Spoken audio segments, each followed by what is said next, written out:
So for that, we are going to go to our favorite browser and search for Ubuntu here. And then we are going to click on this first link, which is ubuntu.com.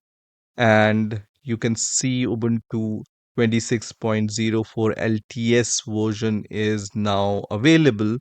And you can also see here download for free, right? So I'm going to click on this download for free button, and here you have some options. So you have Intel or AMD 64-bit architecture, and you also have ARM architecture.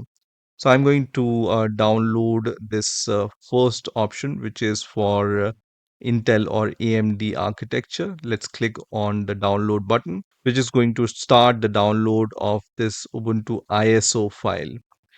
This file is around 6.1 GB at the time of making this video, so it will take some time to download.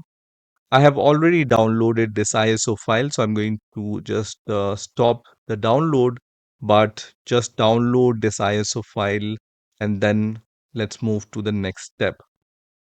So once you have downloaded this ISO file, it's going to look something like this. So uh, this file name is Ubuntu 26.04 desktop AMD 64.iso.